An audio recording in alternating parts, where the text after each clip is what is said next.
I don't know that I need that necessarily, just want to make sure in case. Okay. Okay, all right, we're ready. 1 second.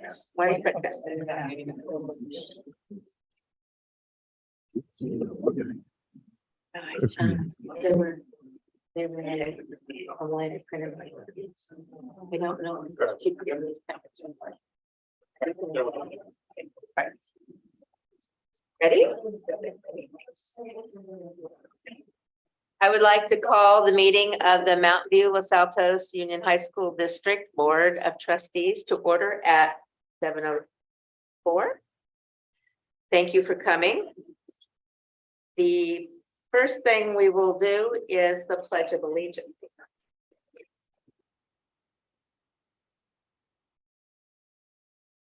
Pledge of Allegiance to the flag of the United States of America and to the republic for which it stands, one nation,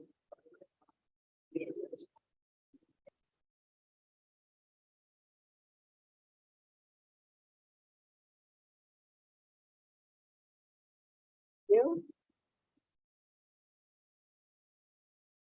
Also, we will have roll call and let the record show that the 2 student trustees are present and all 5 trustees are present. Next would be the approval of the agenda, and let me say that item 19.1 has been pulled by staff. So could I have a motion to approve the agenda without item 19.1? So moved. Thank you, Phil. Is there a second? Second.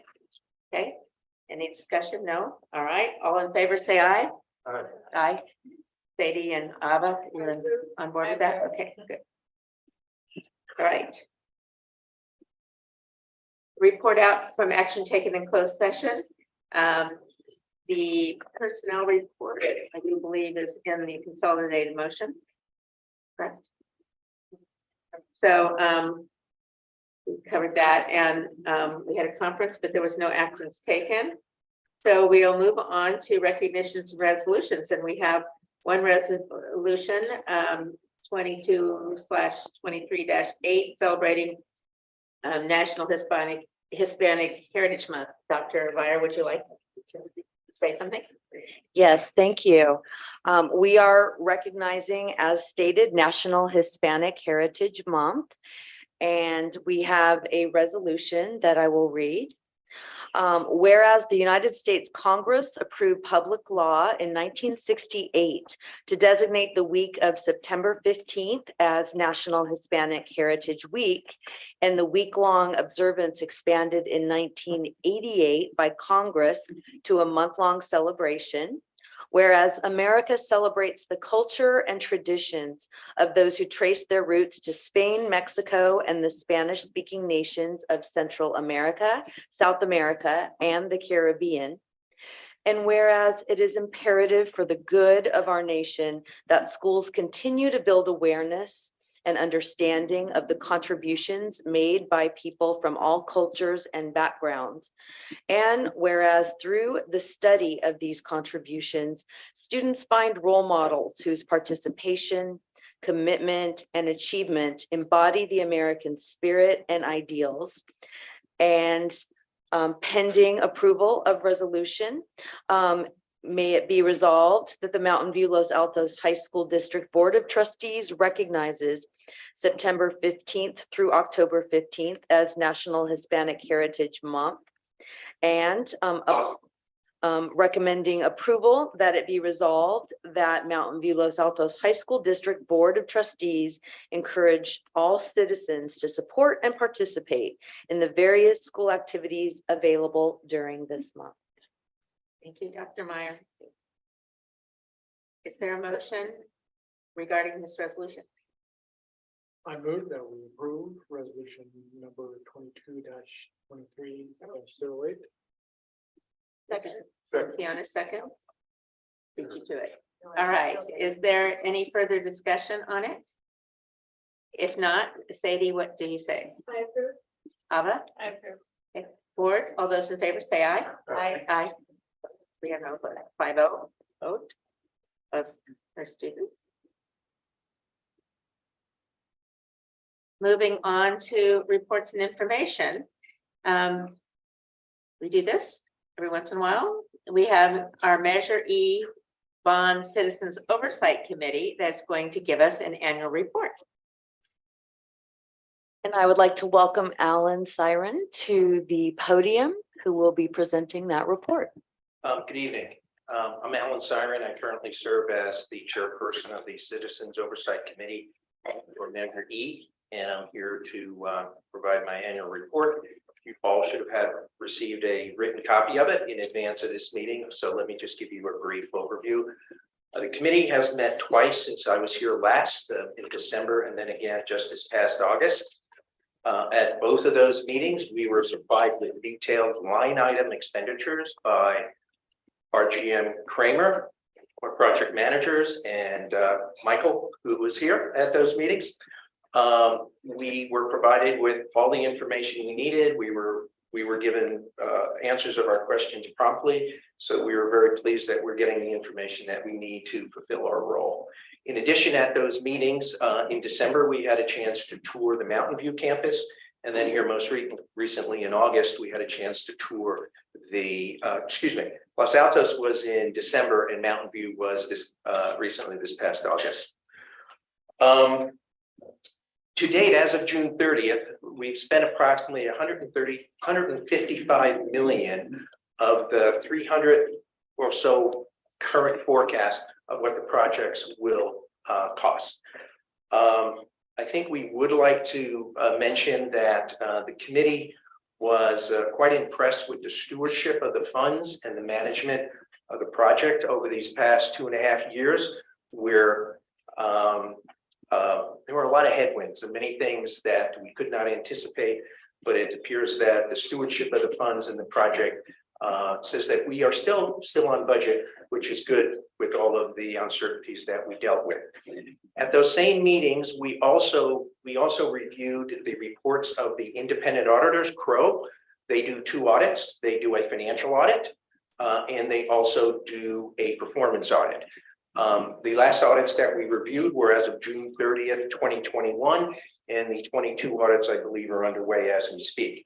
In both of those, on the performance audit, which basically reviews to make sure that we are operating under the California Constitution, as well as the purpose of the bond issue per the ballot, and the auditors reported no exceptions, which means we are fulfilling that obligation. On the other, the financial audit, it is looking at the internal control and the accounting of the funds, and there as well, we received what we refer to as a clean opinion. There were no exceptions that were mentioned by the auditors. So again, I think we should commend Mike and the RGM Kramer people for their stewardships. And I can report that based on our review, we are operating within the California Constitution and the purpose of the bond issue as stated in the ballot. Are there any questions? Questions, anyone? No, thank you so much for your service to the committee and to the community to oversee this humongous amount of money. My pleasure. Thank you. All right, thank you.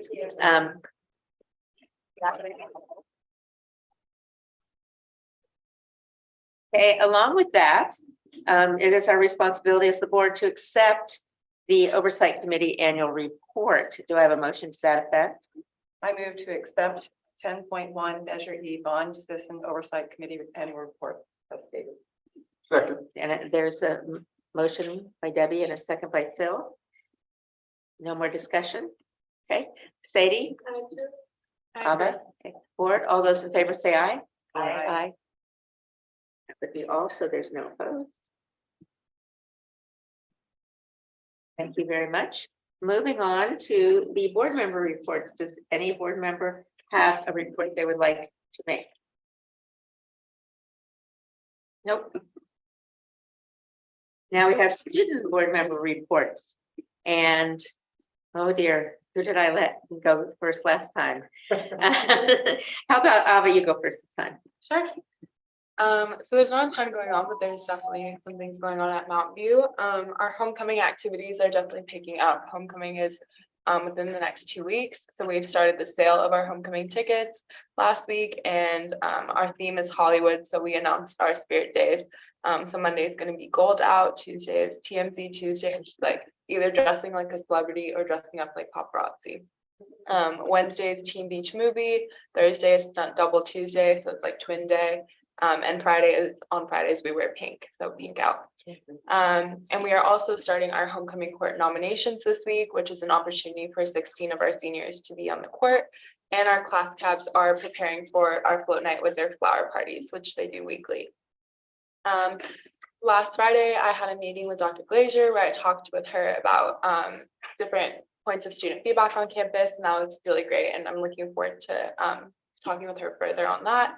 And then we had our blood drive a little less than 2 weeks ago as well. And we raised a total of 62 units of blood, which is saving over 180 lives, which is really impressive. Our ambassadors program had their retreat, and it was an opportunity for them to kick off bonding for the year. They hold a lot of our transfer student events, Spartan Pause, and those activities. We have switched our congressional meeting days to Wednesdays during tutorial instead of during second period, as a way to hopefully create greater student engagement and participation in these meetings, to get more student feedback ultimately.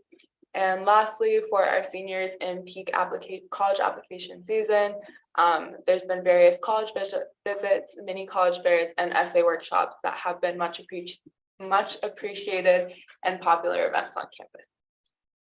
Thank you. Does anyone have questions for Ava about Mountain View? Okay, Sadie? Okay, so quite a bit has been going on the athletic ASB side of things. ASB is rebranded Smile event at the ASB tournament, was changed from last year to this year. And this month we have the spike ball tournament from September 28th to the 30th on football field. We're also going on with our homecoming. Those are still are later at the end of this month. We have our whole coach shirt design. We received over 45 designs from students, and 498 students voted on the designs. We will get them in the next 2 days and start selling them. This year, the design is the dark blue shirt with little ghost, a design submitted by Olivia Mood, a sophomore. We had challenge day for juniors on September 26th, 27th, and 29th. And if someone who anticipated it as a junior, I thought it was a very, very impactful and emotional experience, and I'm really thankful that we have this opportunity. LSU kicked off National Hispanic Heritage Month with the lunchtime activities and decorations. Our ASB students who were part of LSU led the event and gave off candy and were jumped to the students. We were also able to get a food vendor to sell Mexican street corn near the school during lunch, which was super popular with our students. In October, ASB is primarily working on homecoming. The theme is Nightmare at LAHS. And tickets for the dance just went on sale today for $20 with an ASB card and $25 with that. The dance is set by the junior class, and the proceeds go to helping us fund our prom. This Friday, there's a dunk competition in the quad. Change from last year to this year is last year we had these smaller events every single week, but now we're deciding to consolidate them into one event per month and trying to make it like more of an event to keep students on campus instead of going off campus for lunch. We had our college fair visit on September 14th. We had over 50 colleges, both national and international, which was an amazing experience for both our upperclassmen and our lowerclassmen wanting to get ready for college apps. And this week at LHS Team Week, we have a variety of speakers on Monday and Tuesday and Wednesday in theater, and math and science classes are going to have their students be able to hear these talks in the theater. Some of our upcoming events: October is LGBTQIA History Month, and National Coming Out Day is October 11th. Towards this, GSA is planning lunchtime activities in collaboration with AFD Outreach to provide funding and oversight. We have the Fall Festival on October 12th, which is an outdoor instrumental music program fundraiser from 5:30 to 8:30. And we have the choir concert on October 6th, including all of our choirs from Bellaris to Chorale. We have the annual athletic boosters Pumpkin Patch fundraiser starting on October 7th. And we have the district-wide earthquake drill on October 19th. We also have the Second Harvest Food Drive, which is run by AFP, starting on November 1st. Wow. Anyone have questions for Sadie? We can check back with you on those dates or read them from Mrs. Satterwhite's notes, right, are on the website. Okay. Okay, no questions for either of those? Thank you for your extensive reports. Students of the month. Now we recognize the October students of the month, and here it lists Los Altos first. So Sadie, would you and your student please come to the podium and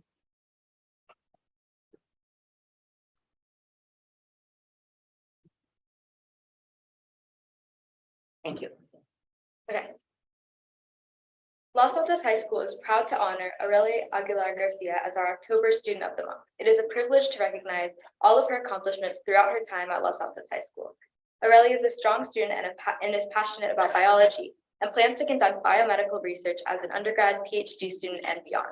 As an awardee of the Stanford Institute of Medicine Research Jessica Lynn Saul Fellowship, she's invited to return to the same lab this coming summer and is looking forward to continue her research there. She presented research at the California Institute of Regenerative Medicine conferences, as well as Stanford Poster Symposium.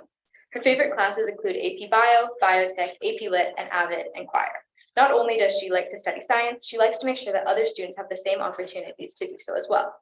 As an outreach co-director for the Science Kit Club, she organizes fundraisers, communicates with local organizations and schools, and helps assemble STEM curriculum kits to provide to local elementary school students in underrepresented communities. She's also a member of the MVLA speech and debate team in the Parley event, where she helps translate cards and other information in Spanish for students and their families to create a more inclusive environment. She's also a member of AVID and PEAK programs at LAHS. She's also learning computer science and coding. Last summer, she took the Computer Engineers of the Next Generation AP Computer Science Preparation class, where she participated in a beginning Java coding class for high school students to gain skills needed to succeed in AP Computer Science. She was also in the Science Accelerating Girls Engagement in STEM Summer Camp, a one-week summer camp to inspire girls to pursue a career in STEM. She attended lectures and career talks and job shadows researchers at SLAC National Laboratories. Aurelia is passionate about giving back to her community, taking care of her siblings and tutoring them and her peers in math and English. During the pandemic and distance learning, she helped her siblings learn to read and stay proficient in math. She volunteers at Hope's Corner, where she prepares meals for low-income families and families experiencing homelessness, and assists low-income parents to pick out toys, clothing, food, and personal hygiene items during the Christmas toy drive. Congratulations, Aurelia, for receiving the October Student of the Month and for all of your amazing success and dedication giving back to your community and school. We can't wait to see all of the amazing accomplishments coming your way in the near future.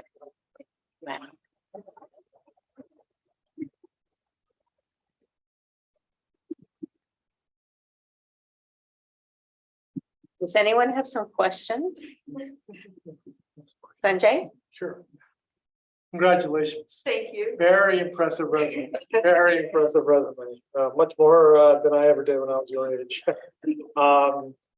So, you know, the one I'm actually that shout out to me is Hope's Corner. So I've been volunteering there for many, many years. So I'm very familiar with Hope's Corner. So how did you get involved, and how often do you go, and what have you taken away from volunteering there?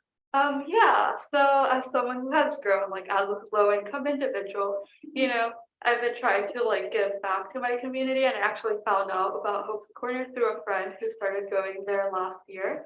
And I think the most like notable experience was the Christmas toy drive, because you know, as a child, I used to benefit from events sort of like that, not through Hope's Corner directly, but like through other communities around us that also try to like give low-income families like stuff for Christmas. So it's been rewarding, and that's kind of also a similar reason as to why I do the science kit, just kind of being able to give back to people who are in like my position, you know, and kind of being able to like open more opportunities with them, whether it be like in Hope's Corner, like being able to like have toys for Christmas, for example, or in the science kit, you know, being able to be seen represented in STEM, because there's a clear lack of diversity, and I'm hoping to like help break that.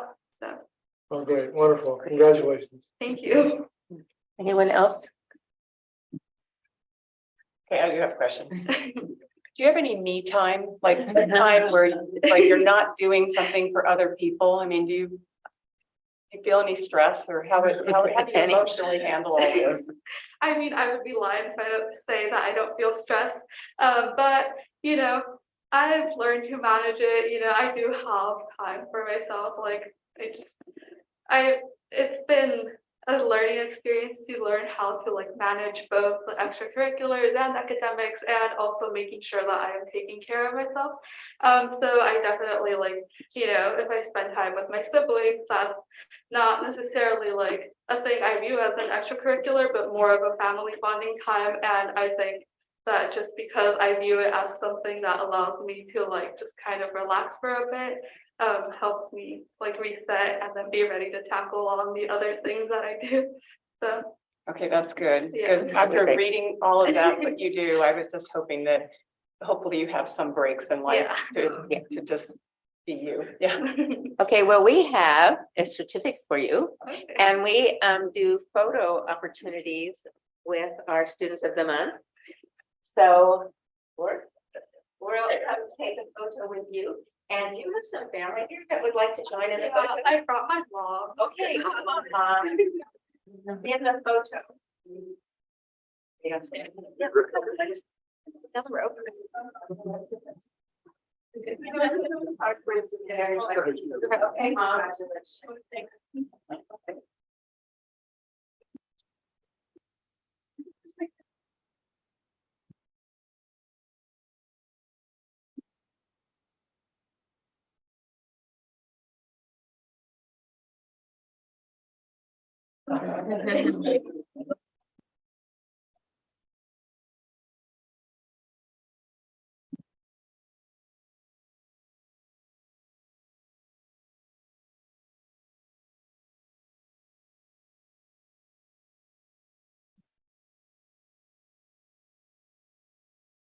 Okay, next we have the Mountain View Student of the Month that Ava will present. So could you two come up to the podium?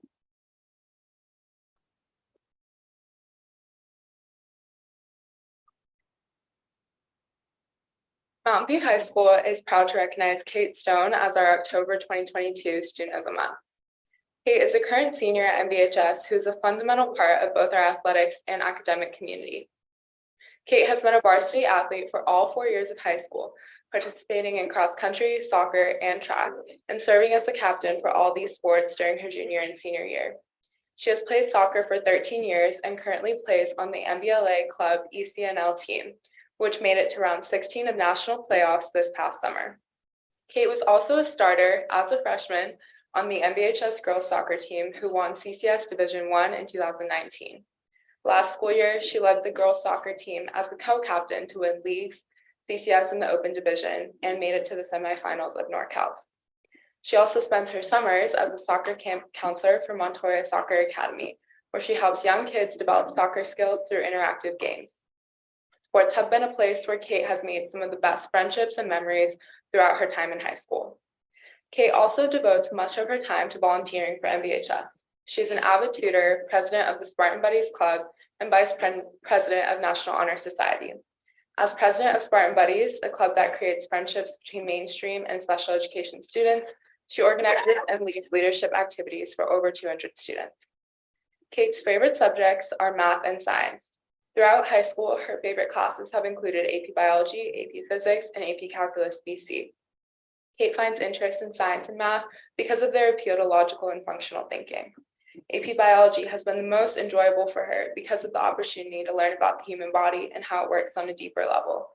Her AP Biology teacher describes her as an amazing student that is always prepared and always looking to help her classmates succeed. Kate enjoys spending her free time outdoors. Biking, hiking, snowboarding, and running are among her favorite activities. She also loves hanging out with her older brother and little sister. Looking forward, Kate hopes to study either biology or biomedical engineering in college and then become a physician. 2 summers ago, she participated in a Stanford Medicine clinical internship, which confirmed her interest in sports-related medicine and orthopedic surgery. With her devotion to and interest in sports, Kate wants to be able to help athletes heal and recover from injuries quickly. Kate has verbally committed to furthering her academic and athletic career at Johns Hopkins University, where she will play on the women's soccer team starting fall of 2023. Congratulations, Kate. We can't wait to see what your journey will bring.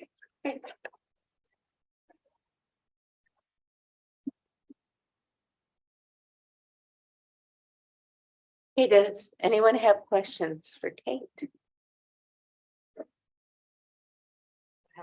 Last one. So on what position do you play on the soccer? What's your favorite position? That's a funny question. I get that a lot because I move around quite a bit.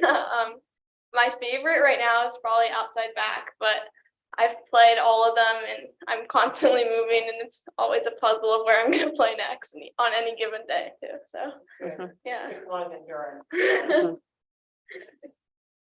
Great, really great. Anyone else have a question? What did you get to do in your orthopedics internship when you were I assume you were probably shadowing folks Yeah. or the sports med It internship? was virtual because of COVID. But they like sent home a bunch of materials to be able to replicate what they would do in an in-person experience. And so like they sent home like hearts to dissect and like stuff like that. And so it was still a really cool experience and I got to learn a lot and I got to connect with a lot of different people because they brought a lot of speakers in and gave us time to like be able to discuss things with them and stuff like that. So it was a really neat experience. That's great. Great. Yeah.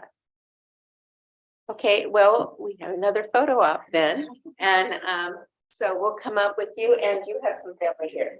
Yeah. With your family, please come up.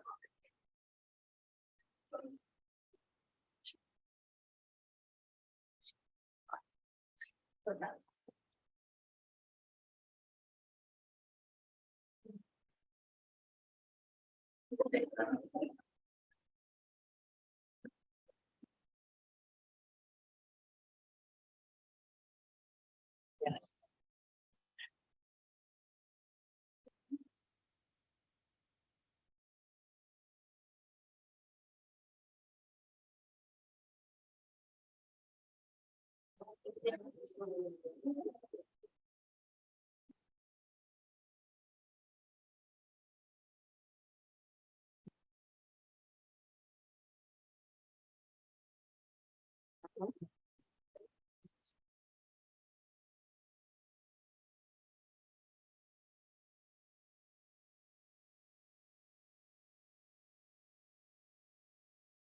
Great. Such wonderful students we have. We'll move on to the superintendent's report. Dr. Meyer, you have a report? I do, thank you. Just a thank you to Aurelie and Kate, very nice choices by your campuses. And I see the future for math and science includes a lot of women, so it was nice to see that tonight. First of all, wanted to share some glimpses into some of the things that we've been doing in the last couple of weeks. This is a shot of the Teacher Appreciation Night at Mountain View High School, and students selected teachers that they bonded with and they feel influenced positively by. And this is a photo during the halftime, smiling faces. Also wanted to continue to share the emphasis on academic excellence, which we see every day, our focus on equity for all of our students and our equitable practices, as well as engagement. We are still looking at some of the data, and next month we will have an in-depth view of some of the data over the last few years of our students and their achievement. And one of the things that we're talking about internally is the importance of looking at trends. But I did want to share just a recent snippet that we looked at and that we're looking at. We received some feedback on our English language arts for our 11th graders who take the SBAC and the CASP. And then also math scores that you're looking at. And one of the things that we'll look into the subgroups of students and their scores and how they did. And we're going to also look at how the pandemic impacted our students. So I brought this here to you just to look at briefly, because in English language arts, what we saw is that our students did well. And when I'm in conversations around the state and certainly in the county, we saw a big drop across the board in English language arts. And then as we start to look at the subgroups next month, you'll see that we saw some disproportionate impacts on some of our students. Certainly our students who are English learners and in our special education programs. But one thing I also wanted to share, and we had very flat numbers in English language arts from pre-pandemic times. So that in and of itself is really something remarkable. But we know we have strong English language work. But when we look at mathematics, it really points to the fact that some classes need more time together and more time in person, and perhaps given the nature of the course, suffered a greater impact. So we did see that mathematics took a drop post-pandemic, and a significant one. And so we're looking at how we can build back, and also what we can do to support those to bridge that gap after the pandemic. And that certainly involves classroom visits and coordinators working with their departments, et cetera. But I did want you to see that we did not remain flat in mathematics. Now, I have to say that when you look at this and compare it to the state, we are still about 40 percentage points higher than the state average, but we compare ourselves to ourselves. And so it is significant that some of our students had that drop, and we want you to know that this is a strong topic of conversation. So moving forward, I really need to get, I took this photo. I was going to make a joke. I need to get a better photographer. But what I do want to share is that our meetings that we are having with our DLAC parents and community have been very productive. It is a place where we can share information that is important, as well as hear feedback. And I wanted to thank Perla Pasayo, and you can see Fabian Morales here in the photo, and the parents who participated. And for some reason, I got a great shot of that translator right in the middle, and they experimented with a different way of translating to even, to work even harder at outreach. And so our translator, translated for those of us who were English only speakers. And so it was really a well done meeting, and thank you to them, and this ongoing outreach to our families in a variety of modalities. Certainly they've reported to us that Zoom often is best, have been very helpful. Also want to share, we've had our Family Partnership Council, and this is another opportunity. We have a very wide-ranging representative group who got together and looked at the graduate profile in this last meeting. And Ms. Torek, I tried to get a photo of her all evening, and it was very hard, but this one was you can see they're looking at the qualities, and we'll talk more about the graduate profile, but looking at the qualities necessary for success and what we want to guarantee every student has upon exiting MVLA.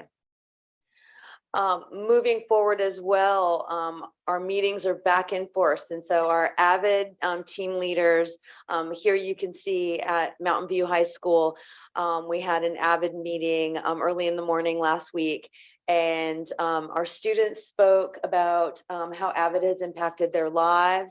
Some seniors gave advice to freshmen, and parents had an opportunity to share as well. So it was a pleasure to get together with this group. The room was full, and share breakfast and share best practices.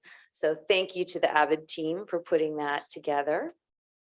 And then as we move to athletics, and there is something going on every night So it's fun to see all of the progress.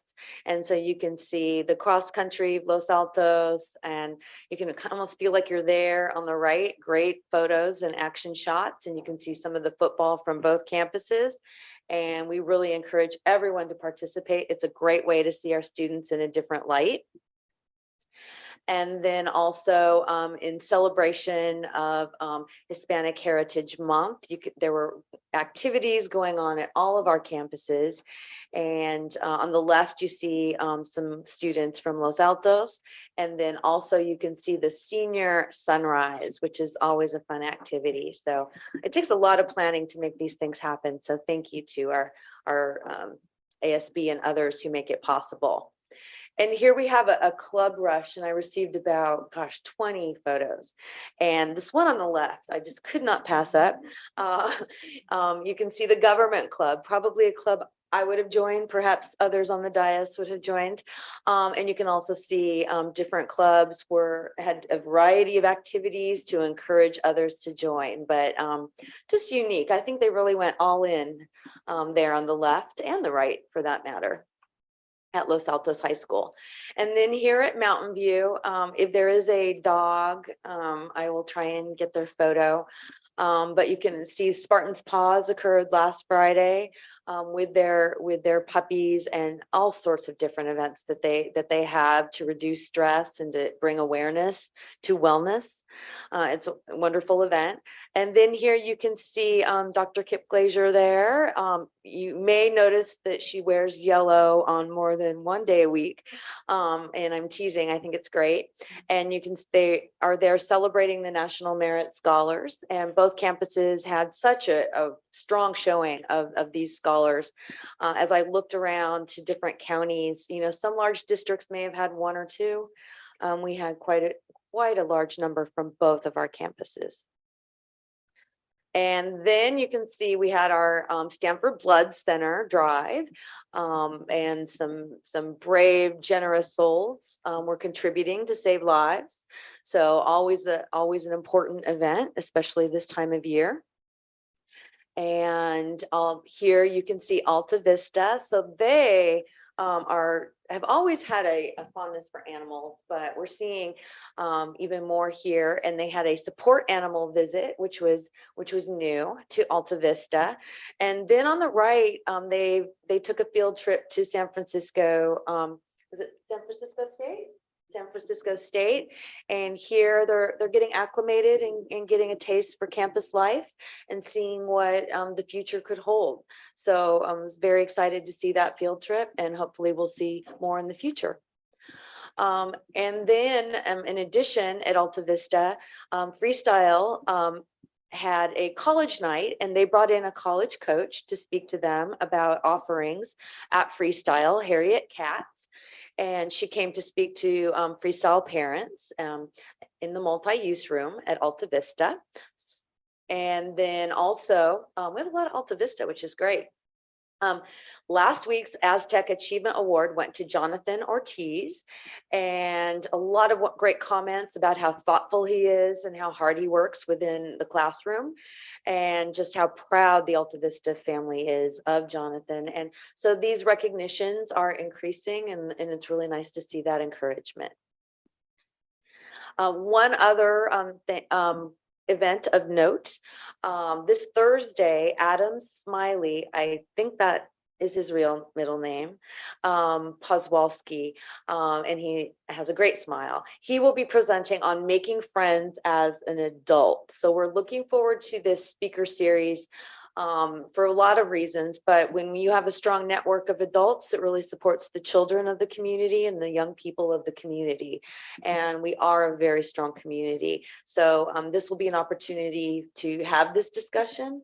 And it will be at 7 p.m. at the Mountain View Spartan Theater. At 6 p.m. they will have a mixer. That's kind of one of the many celebrations we'll see for the 40th anniversary of the foundation. And I asked if they were dressing up in a theme, perhaps not yet, but it will be an opportunity to say hello, and it's in the spirit of making friends. So thank you to all of those who work on the speaker series. And that concludes my superintendent report. Thank you for listening.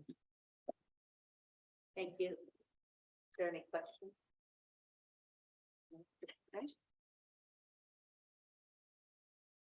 Okay, next would be communications from district organizations. Do we have a representative from either of our labor partners? Nope. Okay, public comment. Was there any public that would like to give comment on items not on the agenda? Seeing none, we'll move past that. Consolidated motion. There's 17.1 through 17.13. Do I have a motion about the consolidated motion? I'd like to pull, item 17.13. Okay.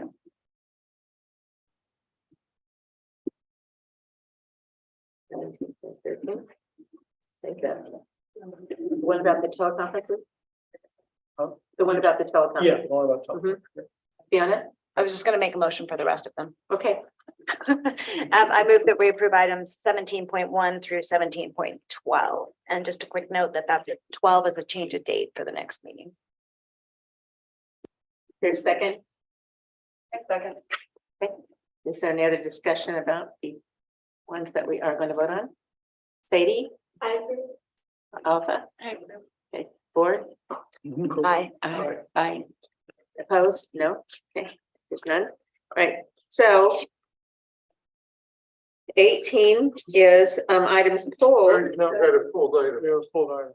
I know, that's what I'm saying. So 18.0 is the pulled items pulled from the consolidated motion. So 18 would be 1713 moved down to discuss and deal with now. So Sanjay? Okay, so yeah, I just want to confirm my understanding of this AB 361. And that the fact that we're still in this emergency order that's done. So I guess one thing is that we need to, if we're in emergency order, we still need to, we're required to allow the public to be able to speak remotely in these cases, so they don't have to attend in person. So they can you know, either through Zoom or through a teleconference. We need to be able to provide those provisions for that. The emergency order allows for a variety of things, and it doesn't necessarily require any of those things. So it does allow for, as you're saying, what we had during the emergency where people did call in, but it is also allows for any board member who is interested as well to Zoom in. Right. But if we are deciding to adopt the emergency order, because for whatever reason, we can vote to say, yes, we want to adopt it based on a couple of provisions. For example, if we find that one of us five say, yeah, we don't feel safe coming to it, then we can say, yes, we will go ahead and, you know, we can vote as a board, say, yes, we will adopt we'll adopt this emergency order, adopt AB 361 and basically run our meetings according to it. But then that would require us to allow communication from remote places, because I went through it and it says you have to, part of that provision is you have to allow for provisions to be able to have, you know, people be able to communicate with the board remotely. They don't need to come, they don't need to physically come to the board meeting. Okay, we did speak with council that if we move back to the tradition, that we would have our regular accessibility, but in regards to requiring it, I would have to look at that again, because when we called, they said it was really up to the purview of each individual LEA. Yeah, that's not what I. Okay. I don't have a section in front of me because Okay. I went through it. Okay. Yeah, so if we don't do it, then it's up to us. Then we can decide whether we want to allow it or not. It's our call, right? It's our call. But That's if my we were understanding. If we were to do the emergency order, then we are required to provide that option. And yes, And and That's not my understanding. yeah, Could you say where you meet in your resident? AB 361, In the AB 361 itself. in the order itself. Did it say remotely or did it say concurrently? It said through teleconference or some means that you need for public comment, you need to provide the ability for people to be able to teleconference in and to be able to speak. It says the teleconference. It mentioned teleconference. Does it give other alternatives? I have to go back. I don't know whether it gave up. So let's ask Nellie to have an attorney explore that. I would be happy to I'll do go back that. and I'll highlight that. That would be paragraph helpful. which I read it in. And I'll bring that back to the board. Yes, thank you. To clarify, I mean, we never have stopped people from sending in emails or any other kind of questions or anything they have prior to meetings or even during it that we would ever not answer, right? Correct, So we do provide other means at all times. correct. It's just that whether or not this is the. Yeah, a quick hit. Randomly, I have my computer tonight. Normally I don't. A quick hit from CSBA. Question number 1, are we required to do this? The answer is no. Under AB 361. We're not required. We're to. not required to. And initially I did check with First question, are council we and I can check required? once again, but that was what I did find No. out as well. So, but we can, if we can Certainly. get it down, Um, that's. If that's normally I all right don't have with my people, computer, apologies. so do we want to move on this particular resolution tonight, or are you saying, But we have to move on it tonight because there's a 30-day requirement. right, Correct. right. So, but we may or may not decide to that- do it next month or whatever. Well, we can look at next month. Right, right. But right now I move we adopt resolution 2223-06. Teleconferences. Is there a second to that motion? Oh, sorry, second. Okay, there's a second. So is there more discussion on it? Sanjay or? No, Anybody else? that's, I mean, so approving it, it doesn't, it is fine. I have no issue with approving it. I'm just saying that we need to provide, from what I read, we have to provide provisions to allow for it. So whether we approve it or not, that's fine. We'll have to make sure we abide whatever rules there are. Okay. And then Nellie, maybe, I mean, just a thought, maybe in the MVLA magazine or something, you could put a word in about avenues that the community can address anything on the board agenda that they'd like to bring up to us, you know, just. We do have a section each month on board highlights, and we can certainly share if you wish to. It currently does share how to communicate, but we can perhaps emphasize the multitude of the different ways. Absolutely. Is there any other discussion before we vote on this? Sadie? Alla? I approve. Board, all those in favor say aye. Aye. Any opposed? Okay, so that is approved. Is it the item pulled? Approved. So we will move on to not 19.1 because that was pulled by staff. So we are now on that, and we adjusted that when we approved the agenda. So we are on to 19.2. And I'm excited about this one, presentation on College and Career Center. So Dr. Meyer or Terry, are you going to introduce this? I would love to ask Cherry Bott, Associate Superintendent, to approach the podium. Thank you. I would be honored, and I invite our presenters up with us as well. And it is a pleasure to introduce tonight's presentation on the College and Career Center. The Mountain View Los Altos College and Career Center provides our community with a wide variety of resources for college and career planning. Their goal is to meet the information and planning needs for all of our students. And they do this in a large variety of ways to support them in graduation, career, and college. I want to thank all of our college and career counselors. We have 2 at each comprehensive site. Angela Price at Los Altos High School and Leslie Felipe at Mountain View High School are here in support. And Laura Duran at Los Altos High School and Heather Lowe at Mountain View High School will be presenting tonight on the program, the updates, and what's going on. So welcome and thank you. Thank you for the warm introduction, and thank you for welcoming us to speak with you all tonight.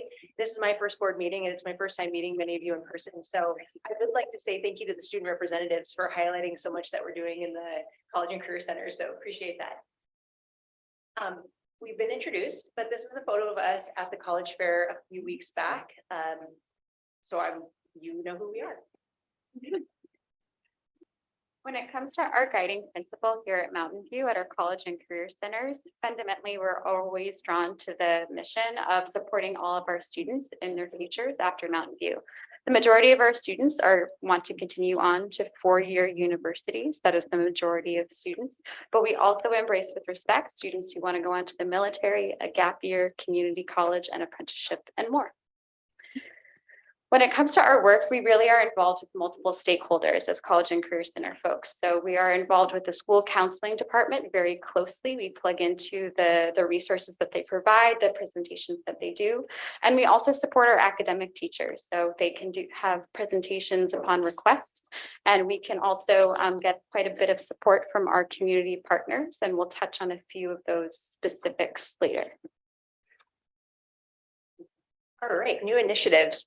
So this past summer, we started a rising 12th grade college application boot camp, and we got great feedback. We really enjoyed it. We definitely reflected back and thought of ways that we can expand the offering for future years and sort of re-envision it so that we have more students able to participate. This summer, we were also invited by the summer school principals to present to rising ninth graders and push in there, which was fantastic. And I think Nick presented to the board about that a few weeks back, but that was really positive for us. And we've heard that those students seem to have hit the ground running at their school sites. We have been offering Countdown to College. It went virtual when things shut down. But some of the feedback we were hearing from parents was that they were looking for more information relevant to their specific student. And so we took that feedback and we incorporated it into the offerings last year. We'll tell you a bit more about that in a slide. And then we're also using ACT and tutorial time at our respective school sites to offer a variety of workshops, which are also in a future slide. So specifically to Countdown for College, we focus on a SPED strand. So for students with an IEP or a learning difference or a 504 plan, offering speakers on a variety of topics for students who might be interested and families that might be interested in hearing more about that. We also had a dean at UC Merced, the Assistant Director of Education, Equity and Access Programs at UC Merced speak to the undocumented opportunities and programs available. And we also highlighted community college and career pathways at Countdown for College. So this was a virtual offering, and by offering this virtually, we can plug in a lot of experts on the college side, which is very helpful. So these were our three most popular sessions. That college admissions testing session was quite popular, as during COVID, the landscape of college admissions testing has really changed. And then our second most popular was with our own Ms. Price, covering the basics of college, the categories of college, how admissions judge our students.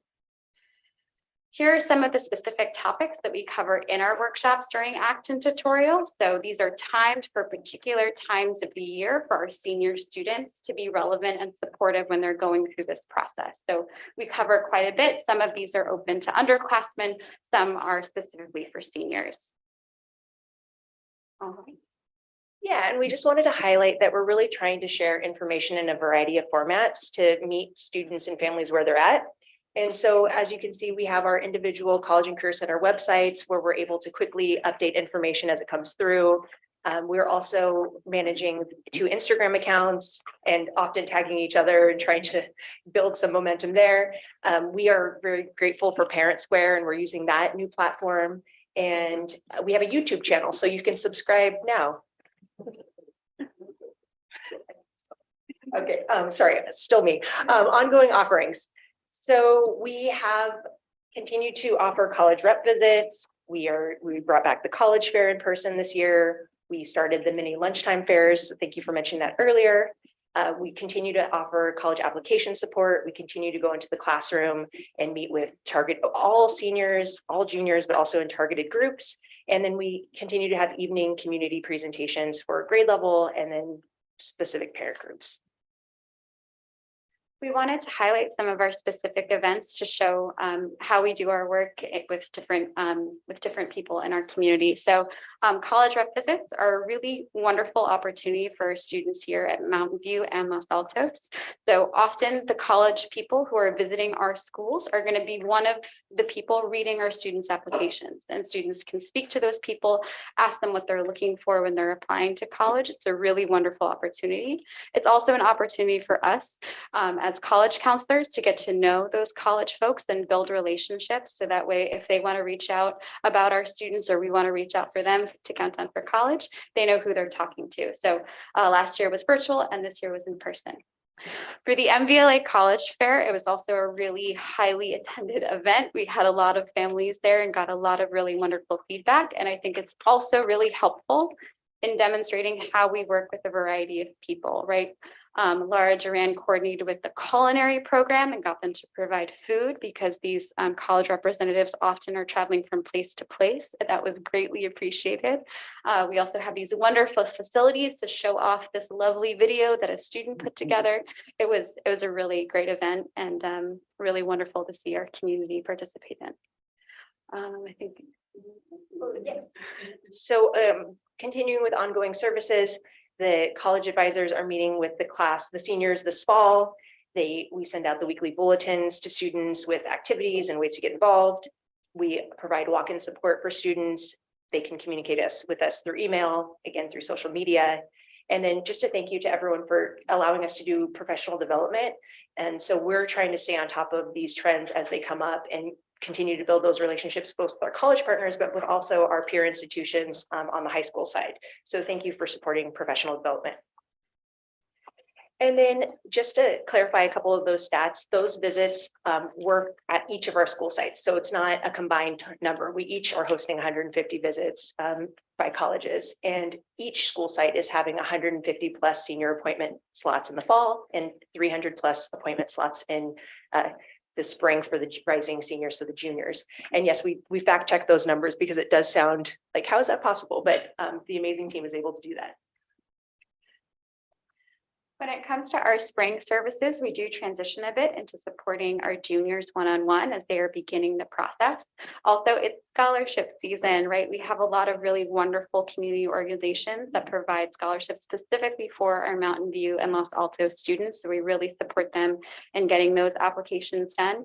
And we're also there for students, for seniors who are going over their college decisions. What does the financial aid award letter mean? What does a loan mean? We're going through those details with them.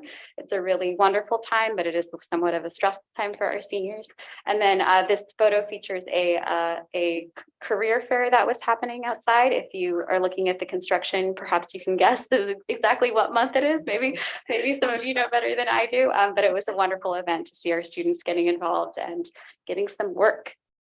When it comes to a really helpful community partner, we partner with a program called Earn and Learn in the Bay Area. And this funnel demonstrates how the services provided by this organization then funnel down to our students.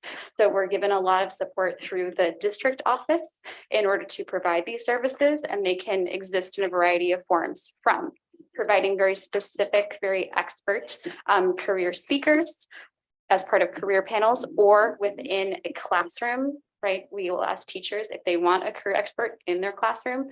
We also are given different internship opportunities through Earn and Learn. All right, another slide of data. The seniors do a senior exit survey. And so we looked at student data from last year and we said, for students that have an opinion, what percentage of students felt supported in their college application process? And these are the numbers for Los Altos and Mountain View respectively. All right. When it comes to how we're supporting all of our students here at Mountain View, we highlighted some of the target populations that we're trying to tap into and provide really specialized support. So for ELD and AVID, we are really targeting those 11th and 12th grade students to support their teachers with resources, particular presentation topics, and other ways that they can be supported in their classroom with their students. When it comes to challenges, as college and career centers, one is location. So Los Altos, this college and career center is across the parking lot. It can sometimes seem like you are leaving school, but they are there across the parking lot. At Mountain View, we have a somewhat smaller space. I have to cap my workshops to about 15 students in order for everyone to have some table space. We also would love just a bit more bilingual support. We have wonderful community liaisons at both our sites that do wonderful work in establishing trust with our Spanish-speaking populations, and will often walk in students, walk in parents who do not feel comfortable initiating those conversations without a little bit of support. And we would just love more of that. We would love more time in the day, as I'm sure you would as well. And also we would love to continue the conversation about the school profile and updating it with the latest college admissions practices that would be helpful to our college partners. Any questions? You took the slide out, which had the universities, right? Yeah, and I also made a call to Naviance about that. So they have a beta reporting feature where it shows this beautiful infographic, but we couldn't get it back from last year for both of our school sites. But we have that data. Yeah, so it's 2 reports that can be run, which is number of students that apply, the top 25 most applied to institutions, and then the top where most of our students were admitted. Right. Yeah, so, but we didn't want to just share it for one school site, so we put in a feature request for Naviance.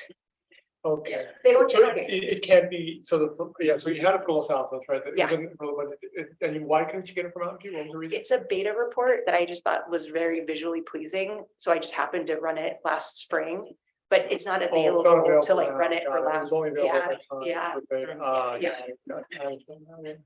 Yeah, I mean, it was Yeah. amazing statistic that, especially for the UCLA portion. Of it. Yeah, I was like, to have so many students, actually more. I know it's number of students attending, so we don't know exactly how many percentage applied and got in and all that stuff based on that. So we'd be happy to work on that and get it to the board. Yeah. Naviance will often remove or add features without asking for feedback. So, I mean, one question I did ask, I didn't get I know you sent me a response, I didn't get a chance to look at it, so, so if you can't answer, that's okay. But one is, do we have, like this, we look at, like, let's say, top 20, the ranked schools or so, in terms of our students that are applying to them, do we know what, what the percentages of getting into those schools are? Do we have that, can we get that data, or do we have that data?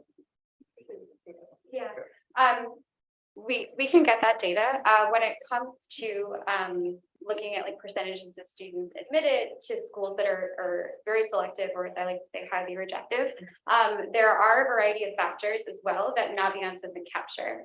Legacy is not captured, institutional development is not captured, major is not captured. So we can definitely get the data, but there are just pieces that are kind of missing from the whole picture that are deflated by 2 data points of GPA and or scoring. Yeah, it'd be interesting to see that data, just to see, to track that. Right? Thanks. Yana, you had? Oh, yeah, just a quick question. I may have just misheard you. Did, like, the last sentence in your presentation was that you needed some assistance updating the school profiles, or we needed to be more on top of that? Did I mishear you? I just wanted to understand that statement. At NACAC, the national conference we were just at, one of the best attended sessions was talking about the school profile. Okay. So it's an ongoing conversation, and both on the high school side and the college side, they're saying like, this is a document that should be revisited regularly and sort of checked in with the college partners and the institution to say, is this document best serving our students, and is this giving our college partners the information that they need? So I think it's more like us saying, let's continue to have that conversation to make sure that we are putting forth the school profile that does both those things as well as possible. Yeah, that feels like that's a good annual process. Yeah, right. Mhm. Yeah, definitely. Yeah, I agree. Yeah. Okay, thank you. Yeah. Debbie? Yeah, so I just kind of want to understand, if you can clarify, what presentations and events do you do that's shared between both campuses? When you talk about the college testing landscape, is that provided to Los Altos and Mountain View at the same time? Yeah, great question. So when it comes to the events that we share between sites, pretty much any virtual night that is college focused is going to be shared between our two sites. So Countdown is shared between our two sites. Financial aid night is shared between our two sites. The CSU info night is shared between the two sites. So when it's virtually, I mean, the college fair was also shared between our two sites. And it'll alternate. So Yeah. next year Mountain View will host. And then we'll take it back in the evening years. And Alta Vista, we're bringing Alta Vista in too. So Alta Vista is invited to the college fair, and we're trying to be really more like intentional with making sure that Alta Vista is aware of the evening presentations and opportunities as well. And these are all done via Zoom this year, is that right? For any of them in person? The college fair. College fair. Yes. Okay, so, and then on the countdown to college with the SPED non-documented students, that's the strand. How do you spread, I mean, get participation? What's the outreach to make sure that students are aware? It's a great question. And we're always open to new ways of trying to get the word out. So using the principal newsletters is one way. The foundation helps us promote because it's a foundation sponsored event. We are also sending it out in our weekly bulletins, in our school announcements. We'll start, like now we would use Parent Square, but in the past we're using sort of both communication through Naviance. We are also, I think there's kind of like some kind of momentum on campus where we start telling about those events in the evening presentations for that specific grade level. So when we meet with the junior parents at our site coming up pretty soon, we'll say, oh, and make sure you keep your eyes peeled in spring for the Countdown for College event that we have. And then we're also, the nice thing is there's a library of videos. So if you were to go to the YouTube channel and you looked up, I don't know, studying at the CSU, just within our own channel, now we have several different videos from people speaking directly to MVLA students and families, which is pretty cool. Yeah. Oh, and another in-person, all of our college rep visits are in person this year. And the mini college fairs are in person. So it's been really great. And students are showing up, and some of the feedback that the reps gave were just how engaged our students were and how wonderful it was from the moment they got there to the very end of the evening. They felt like it was a great use of their time, and they were just very impressed from the students walking them to their table all the way to the end. So it was a very showcase highlight night. I just have one about the families, like the parents. So, I mean, students, we can meet with them and explain you're on a path that's going to get you into college. But parents, maybe who have never gone to college, you have to also educate them in knowing that their kids will be successful in college given the opportunities they had in our district. How do you outreach to the family? When it comes to supporting our families, we do work with El Cafecito and attend some of those meetings. And I was talking about our community liaison before. They're a great person for us to be part of. When it comes to Avid does try to put more feelers out to their parent community as well. So we are also like communicating with staff at the same time for what's available to students. It's just when it comes to all the things that staff are doing as well, it can be a lot to manage, but often sometimes staff just know a bit more because they're in the classrooms with students and we are not, of how to maximize that information to a particular parent or particular family. I think we have some overlapping in mentor tutor connection help. Yeah. Thank you. Bill, did you have any questions? Well, yeah, first I want to congratulate you on a very comprehensive program. I mean, you reach so many aspects of the college application process spread across such a broad spectrum of students. It's really impressive. So great job, keep it up. I did want to emphasize that both high schools have to have the benefit of all that you do. And it looks like you're moving in that direction and already there in most instances. So I just want to have a question on slide 13, the particular portion of that having to do with the college essay feedback, the fourth bullet down. And my question is, how many essays do you read and what kind of feedback do you give? Maybe we'll take this. I actually counted the other day, and so far I'm up to over 70 essays from August whatever, when the school started. And when it comes to giving essay feedback, it's important that it be very personalized to the student. So I will do a combination of written and spoken notes with the student, because sometimes hearing constructive feedback about a very personal topic can be very tricky. So really talking it through with students, getting them to understand how to make the most of the one opportunity on a college application where they want to hear your voice and your passions can be a tricky conversation.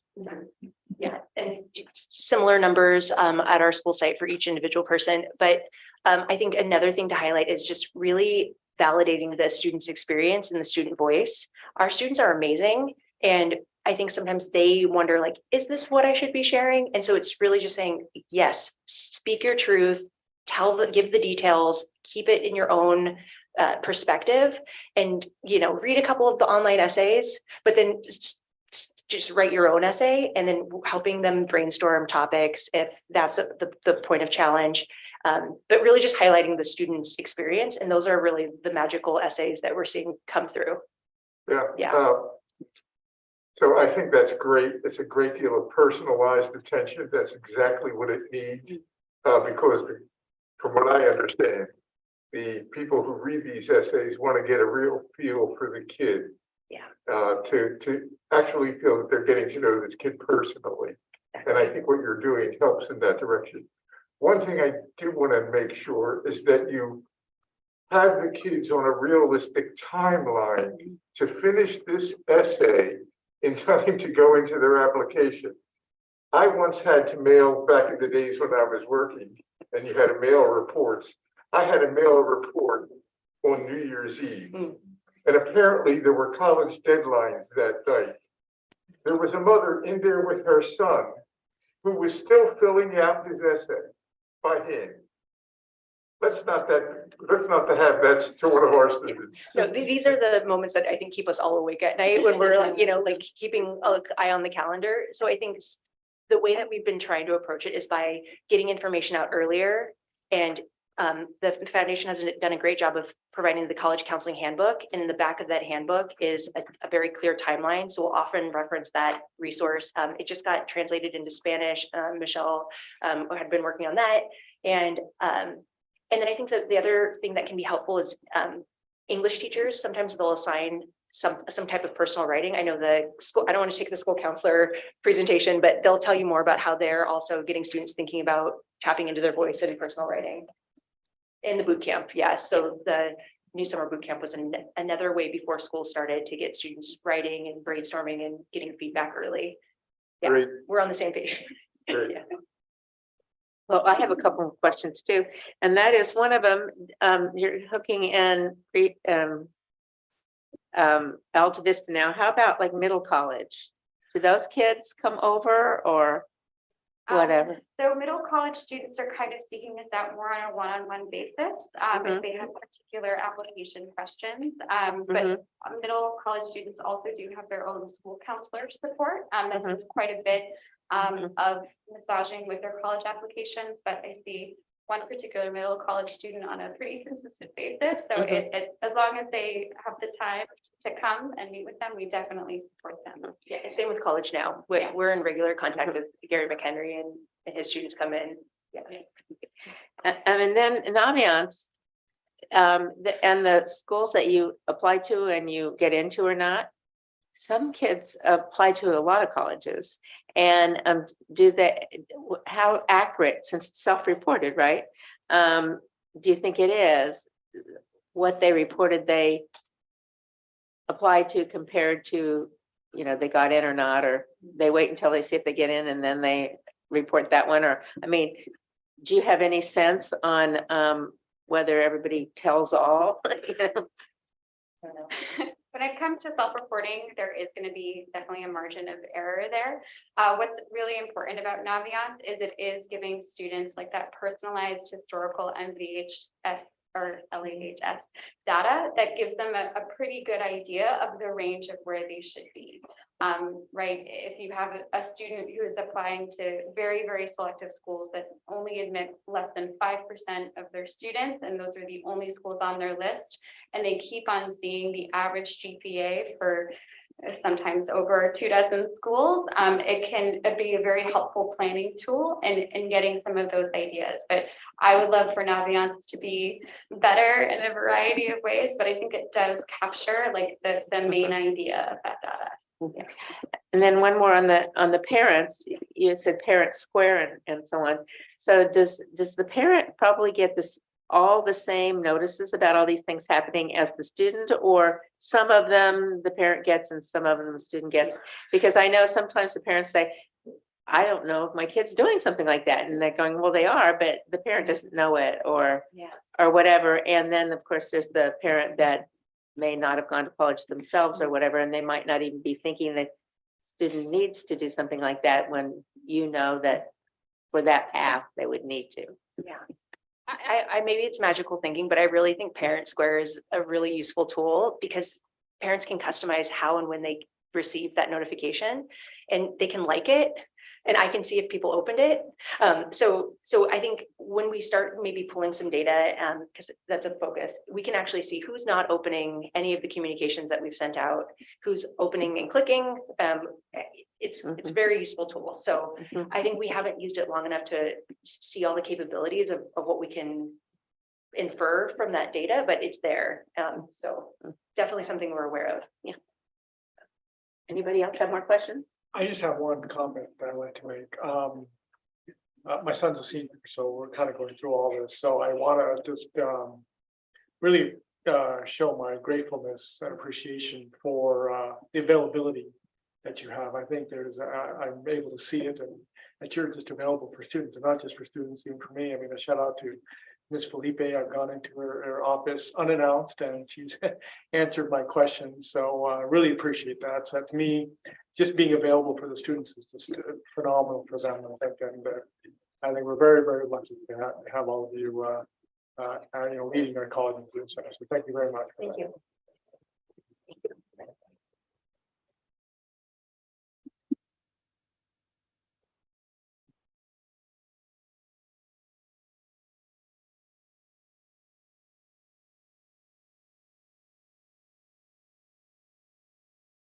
Hey, thank you so much, College and Career. Now we will move on to Counseling Department. And Terry's going to introduce this group. Yes, it is again a pleasure to be able to introduce such an important and powerful support system for our students. Tonight, we'll have our school counselors, our department chair people from our school counseling department present. Our school counselors are passionate about helping every student succeed. Every student is partnered with a school counselor, and that school counselor stays with them for that entire 4 years. So they're building a relationship, and it's truly a support system for high school and beyond. Our counseling department supports academic achievement, college and career planning, social emotional well-being, and much more. I do want to take a moment and thank Fabian Morales and Heather Morelli, who oversees the counseling department at their sites, and Perlis Pasayo, who for her years of service as a school counselor, but in her position as Director of Student Services and Equity, she supports and oversees the district-wide counseling team. And with that, I want to introduce Department Coordinator Ryan Carter from Los Altos High School and Department Coordinator Jamie Ivar from Mountain View High School, and they're here to present to you on our counseling department. So thank you and welcome. Great to see all of you again. Thanks for having us tonight. We always appreciate an opportunity to stop by and share what's going on in counseling, and it's been a while, so good to see all of you. I think one of the things you've come to know about us over the years in our teams is that both teams value a cohesive and collaborative relationship. And so in the spirit of that collaboration, Jamie and I are going to be presenting together tonight from a district-wide perspective. And I know we have limited time, so plan is to just offer a few highlights and then leave time for your questions and feedback. Okay, thank you. It's really nice to be here. Back in the day, I was also a student board representative for the school board here. So I welcome you to find my photo on the wall over there. So it's really nice to come full circle and be back here. Now this was my dream to come work here, so it's really awesome. All right. So going to do the next slide. Okay, so we just have, we'll just get the challenges out of the way and then focus on all the great stuff. So, of course, the COVID-19 pandemic, that goes without saying. And then, similar to what was mentioned, while the end goal is great and we cannot wait for it, having construction and temporary decentralization can be challenging on our campuses, but it will surely all be worth it. And then, of course, just the increasing student mental health needs and challenges that we've really just seen over the past few years. And school counseling is very complex, as is college admissions. I feel like we could not do our jobs without the support of the College and Career Center, so we're super grateful for that partnership. And then just some limits of our current school counseling model as well. All right, let's talk about excitement and points of pride. So I heard it in the meeting tonight, and I've heard it so much this school year, is really the district-wide focus on equity. And it's really great to hear that all the time.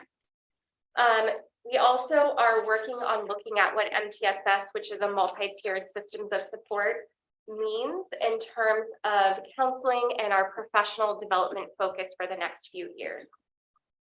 Again, ongoing collaboration and alignment between our sites. So it's really important to us, that Mountain View and Los Altos do this work together.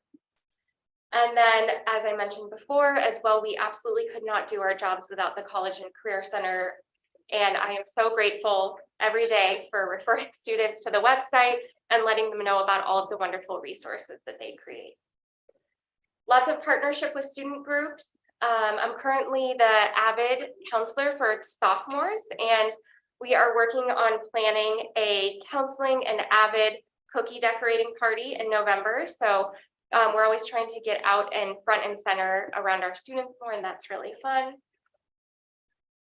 And then again, just to focus on equity in terms of the kinds of programming that we offer. And we use data to help us understand what we need to do and also to receive feedback from our students and our families, because they are our #1 customers. All right, so this is a really nice model that was created of the MVLA continuum of school counseling services. So this new model started a few years ago, and it really began during the pandemic. So of course, we were on Zoom for most of it, but now this is year 2 of officially being back in person. And a lot of what our model focuses on is using data to inform what needs to happen, but then also enhancing the student and counselor connection, helping students develop their personal narrative. And then shortly, Ryan is going to talk about 2 of our new enhancements with some really exciting feedback, and that is the sophomore group workshop and then the junior interview. Okay.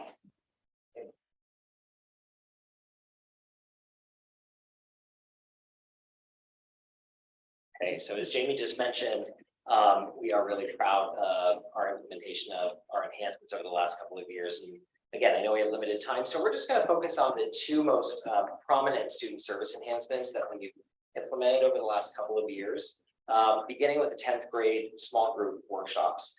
These have been a really exciting opportunity for us to offer students a more comprehensive curricular content beyond just the academic and college and career domains, really beginning to introduce social emotional learning and 21st century skill building elements into what we're doing. You'll see a storybook on the screen here, and that's because last year we piloted weaving the theme of exploring students' personal narrative. We've been just hearing a lot about throughout the 10th grade workshop. So we use the metaphor of the story because we find it just makes the concept of personal narrative more accessible to 10th graders. They're hearing about it for the first time.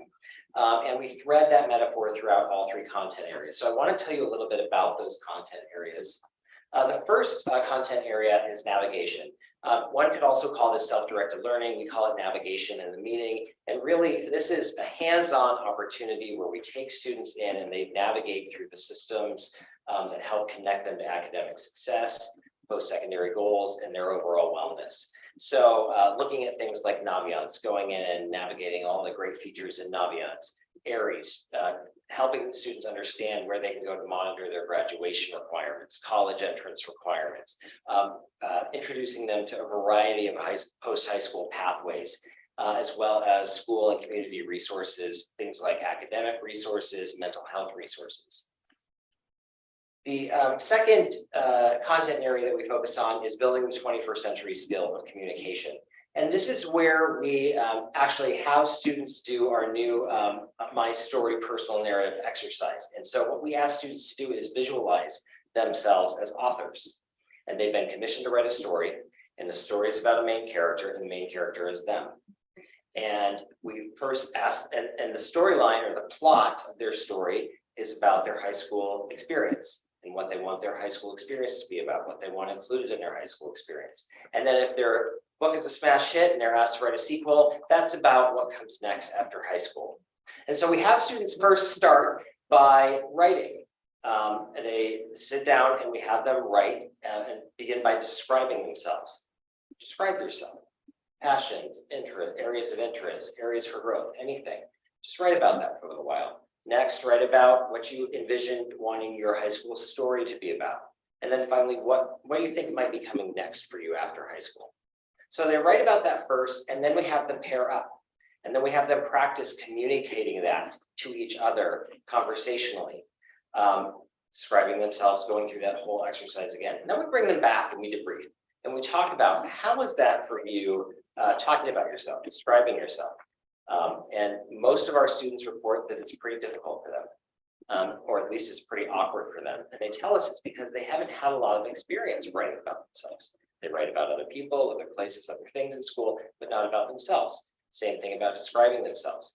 And so then we ask them, when do you think you might be asked to do more of this in the near future? And they immediately draw the connection between that skill that they're practicing and things like interviewing for jobs or for scholarships or for college, or writing the personal essay, or developing personal relationships or professional relationships.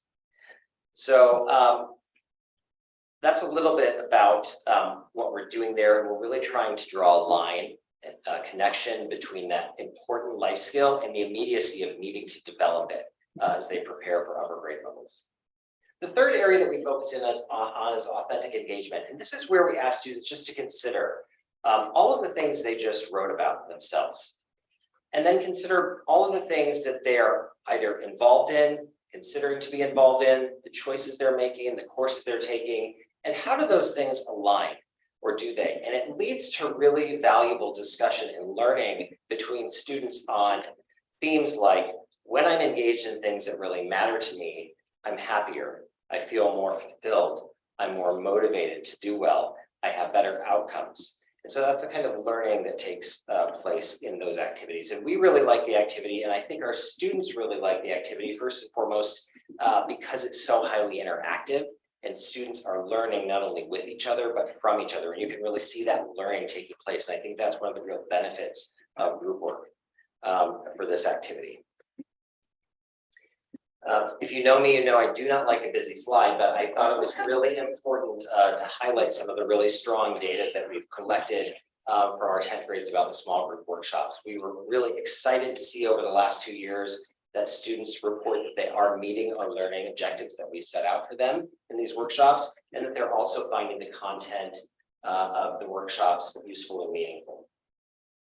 The next enhancement area we wanted to focus in on is the junior interview. And the junior interviews were designed with several goals in mind. First among them is building the relationship between the student and the school counselor. This is a real priority for us in setting forth this junior interview. And I can tell you that when we first implemented these at the beginning of the pandemic, the height of the pandemic, the need for student connection was so strong that it immediately validated and affirmed the value of us focusing and prioritizing the student counselor connection.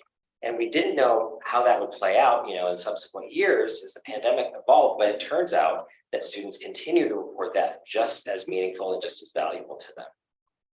The junior interview is also where we continue building on that 21st century skill of communication that we introduced them to in the 10th grade workshop. This is where counselors have a menu of guiding interview questions that they can ask students to continue learning more about the student. And at the same time, the student is practicing those important skills of communicating about themselves, practicing their interview skills. We do spend some time checking in on their progress toward meeting things like graduation requirements, college entrance requirements. We review their 4-year plan and make any adjustments as needed leading up into the senior year. And then finally, and I think this is really essential, we end our appointments by making sure that the students are fully connected into all of the amazing services that you just heard about taking place in the College and Career Center. So I know most of us, at least at our site, we finish the meeting and we get up and we walk the student right over. And we introduce them or reintroduce them to the college counseling team and just make sure they fully understand all the things that are coming in supporting them throughout their junior year, things like that individual college counseling appointment and all of the workshops. And I think that's a really good example of school counseling and the College and Career Center teams working together in tandem effectively to support students holistically. Again, really important to us that we highlighted some of the really great data that we've collected over the last 2 years from our juniors. We have been so heartened by the overwhelmingly positive feedback that we've received from our students, just thrilled that they believe that we know them better after this interview, that they like having the opportunity to connect with us, and that they're still getting the information that they need to move forward with their post-secondary planning. The colorful two graphics down at the bottom, the colorful pie chart and the colorful word cloud, those are themes that emerged from the final question, just an open-ended question asking the students to comment on their overall experience. And I can tell you, when we first started implementing these junior interviews a couple of years ago, we all sat down as a team and we said, okay, every week at our meeting, we're going to review this data.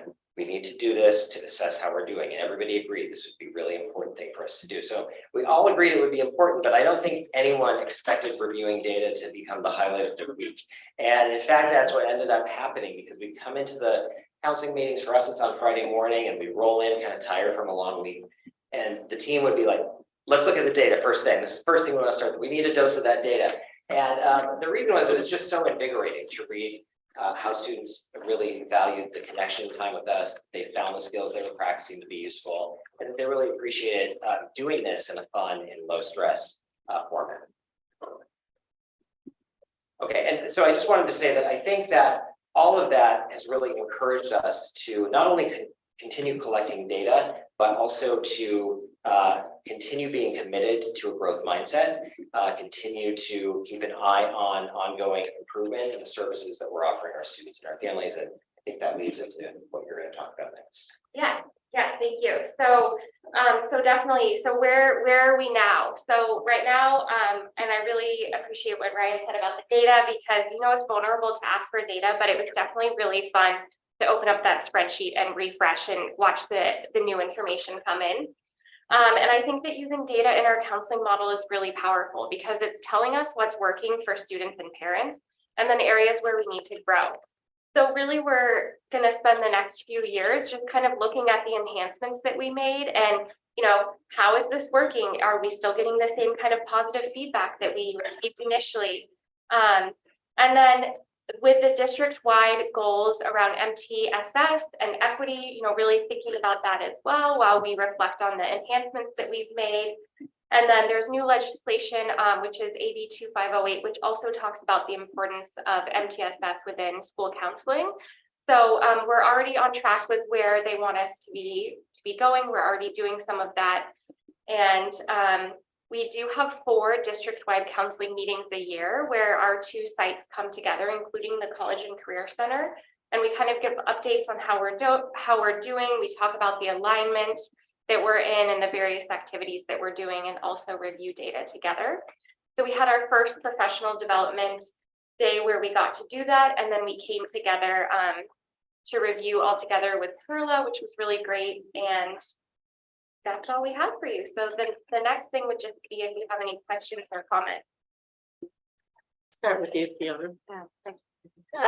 Just kind of some nuts and bolts. Thank you so much. We've been eager to, we knew that pre-pandemic, we were diving into this new model, and I really appreciate the update. Really, really appreciate it. Nuts and bolts, the 10th grade small groups, how many meetings, how many kids are in that group, and how long, like how many minutes long is that meeting? So we've gone 45 minutes on the meeting, and the groups are, I think we are at 15. Yeah, it's like 10 to 15, depending on. Yeah. Okay, and 45 minutes, and you crammed all that into one meeting? That whole personal journey happened in one meeting? Okay, just clarifying. And then same thing for the junior interview. How long is that appointment? The junior interview is 30 minutes. Okay, so that's 30 minutes. So you're doing the interview along with all the normal, how are you doing academically and where are we going and where, okay. And the juniors are, what time of year? Sophomores are winter-ish and juniors are? Juniors are about to start. actually. Juniors are Okay, gonna so start in junior- November. okay, okay. Yes, and then sophomores are early spring. Great, thank you. Sanjay? The question I have, so yeah, thank you for all this information, very, very useful. So for the groups, whether the 10th grade group or 11th grade, do you do any for your meetings, any differentiation in terms of the students that you're gonna meet, depending where they are in their kind of, high school scholastic achievements or other achievements or other areas that they may have? Do you modify your curriculum that you have? Sometimes, for us, part of the beauty of this activity is that students are learning from each other and they're hearing different perspectives and a range of experiences. And so we want to make sure we continue with that. Some of our SAI students who are in special education, we will do separate meetings for them at the request of the case managers, and we scaffold that. But the really cool thing about that has been that the personal narrative exercise works really well for them. So we may be, as we're doing the navigation section, navigating different pathways for them immediately out of high school. But when it gets time to do that personal narrative exercise, it translates beautifully. They all get to participate fully in that. And so, and then I think we did maybe with Avid this last year, the Avid teachers thought that would be beneficial for them to have them together. I don't think we did that in the first year. So, but for the most part, we want a mixture of students so that they can learn and grow from one another. And the other question I have is, most of those metrics that I'm looking at, they're mostly subjective metrics where the students are responding, which is good. It's good information to get that back. Do you also look at any of, objective metrics that you look at to see? So, are you seeing students basically maybe change in behavior that they had, or improve academically, getting all those things? I know we have all that. Yeah, that's a really interesting thing for consideration. This is kind of our foray into kicking off, really getting into data. And so I really like the idea of that as a possibility for our ongoing work moving forward. I would say it's also a very delicate balance because you want students to respond, but you don't want them to have too much where they just, as any human would just get completely burnt out from asking for feedback all of the time. But we do receive data around, attendance and endangered failing quarter reports. So we have data from other means as well. And lastly, you mentioned enhancements. Can you state some of the enhancements that you're thinking of doing or that you've done? Well, I think, Yeah, I think it was just, we're not thinking of them right now. It was just the ones that we had done. So it was the 10th grade group workshop and then the junior interview. And, this is really, because of the pandemic, we're actually seeing this in real time now, finally really for the first time since we had all of those changes that were passed a few years ago. So we're still just in the how's it going phase and just gathering feedback and hearing how landing with people. for us, the real enhancement too has been incorporating that third domain of social emotional learning and 21st century skill building, whereas that was pretty absent from our previous services. So Yeah, the question, I don't, Were they able to see some of the questions we wrote earlier? I didn't want to put them on the spot, but, Yes. Absolutely. okay. So I just wanted you to let us know on that first page, right? You have the limits of our current school. One of your challenges references limits to the current model, and that's the model we have right now, right? So what are the limits, and are there avenues that you're looking towards to revising it? Yeah, so thank you. I would say that one of the limits is just how much our work, really relies on that individual one-on-one appointment, which has a lot of positive aspects to it, but also it means that we can't offer some more comprehensive services. And really what we're seeing is that students really do appreciate being in small groups with their peers, and that it's more comfortable for them. And so that's one of the limits, is the use of time. Just we can see more students more frequently when we see them in small groups versus one-on-one, or when we push into the classrooms or do whole group presentations. Right. Yeah. So this is actually the first year you're going to be able to do the complete model, right? Second year. Second year. Yeah. Second year. So Yeah. last year was the pilot for Los Altos for the. So the 10th grade workshops is the same for those. The curricular content area is the same. So that pilot was just that one element of the personal narrative activity. We just were looking for a way to make it a little bit more engaging and to grab the students' attention a little bit more. And Mountain View had already kind of gone down the road of planning their curriculum by the time we thought of it. And so Jamie said, why don't you run a pilot and just see how it goes? And as I said in the response, we continue to develop and always share best practices with each other. Yeah. All right, thank you. Sure. Bill? Yeah, thank you. It was a great presentation, and I really like the connection between the personal aspects of the meetings you do with what college and career counseling does. I think that's very important. I was really all gung ho on this, and then I heard you answer Fiona's questions about the 15 minutes and the 30 minutes. So 45 and 30. Yeah, I'm sorry. 45 and 30, right? Right. So my question is that the end? I mean, that 15-minute meeting, is it? The 45-minute Yeah, 45. workshop, that is the end of that service for that grade level. And how about, is that the only time they see a counselor? No, so they also do see us when we have advisory week every year, which is in the second semester, where we present about their course options for the next year that they're rising into. And then we have students drop in all the time at lunch. So I think really what you're highlighting is what that last bullet point was a limitation of our current model around just how to see students more frequently. And small groups have been really successful so far. Yeah.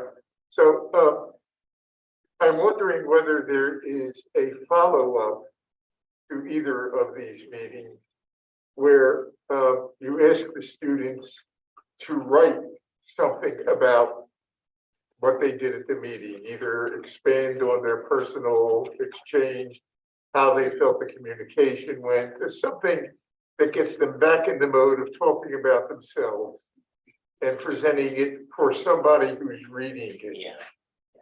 I can tell you, everyone on our teams are very enthusiastic about adding in more checkpoints with students. And so I think that's a big part of our professional development focus, looking at how we're delivering and are there ways that we can continue to build on that. You might be interested to know that when we have them write that narrative, they write it in non-guns. And so we did that on purpose so that we can go back and review it prior to meeting with them at their junior interview. They can review it and keep building on it. And I will be talking about that with students as they come in for their 11th grade appointments to kind of kick off the junior interview. So that the idea was to have it continue, even if we're limited on how many times we can see students in a year to follow up. I want to congratulate you. I mean, I think our counseling model is so much more proactive than it was when my kids were in high school. And I think it's very beneficial to have that. So keep it up. We look for further improvement and professional development. Thank you. Thanks so much. All right, I had a few questions too, and that is, one, the other programs like Alta Vista and Middle College and so on. Do you share some of your techniques or your different groups that you do with the counselors or the staff at those other places? So for middle college and college now, students are eligible to join those programs when they're a junior, or some students can just do it for their senior year. So by that point, they've already had their counselor on their homeschool site for at least 2 years. So it's extremely common that I have my students that, choose to go to middle college or college now email me. They're still on my main email list where I send out information about here's what's coming, here's how to, pair your Common App and Naviance account. So I would say that while they have somebody on staff at middle college that, helps them with that, they still come back to us because of, the relationship that we developed in 9th and 10th grade. Okay, and then you mentioned the drop-ins, like at lunch and stuff.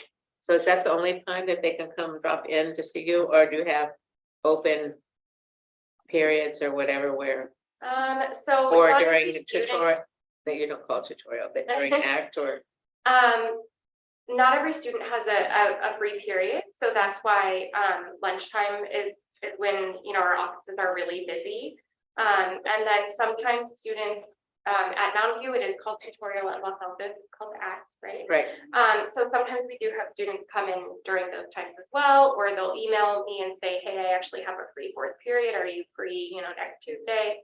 And if I am, great, then we schedule it. And then how do you interact with the parents as much? Yeah, Or so not? we have a parent evening presentation for each grade level. Mhm. And parents sometimes come to the senior counseling appointments.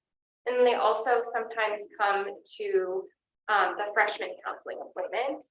But I would say we do a lot of parent interaction via email and phone calls as well. Yeah.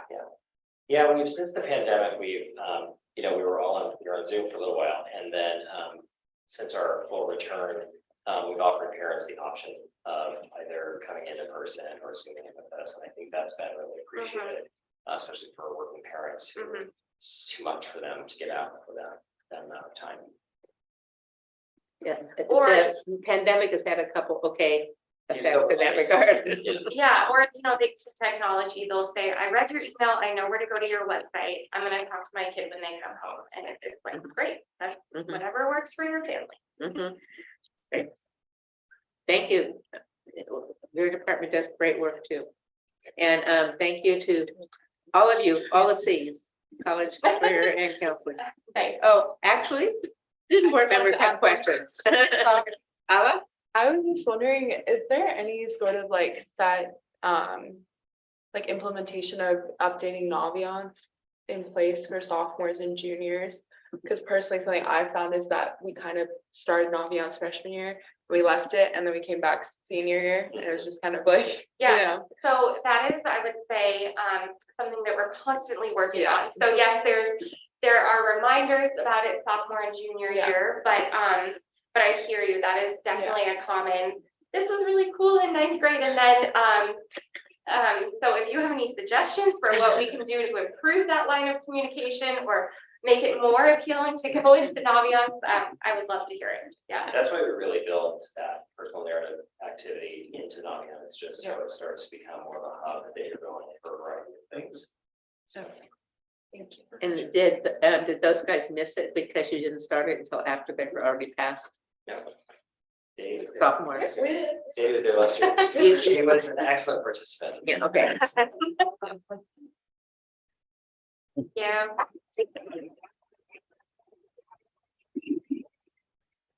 Thank you so much for coming, all of you. Staying up late with us. Thank you very much.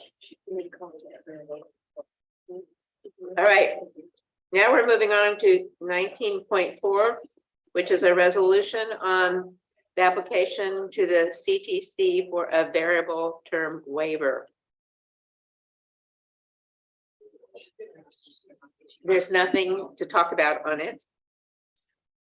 So if you read the the summary is, it's about adaptive PE. And this is legal stuff we have to do to get this waiver to do this. Does somebody have a motion about it? I move adoption of resolution 2223-07, application to the CDC for a variable term waiver for Patrick Nino, APE authorization. Second. Okay, is there any further discussion on that? Okay. So, Sadie? I approve. Abba? Board, all in favor, say aye. Aye. Both. That's a 5-0. All right, moving on to board operations. Do we have board suggestions for future board reports or meetings? That we don't already know about, no? Okay, communications correspondence, Dr. Meyer? Yes, I would like to share with the board a letter I received from Dr. Marianne Dewan dated September 15th, 2022. That is the official approval of both our LCAP and our budget. And special thanks to all of you who participated in that.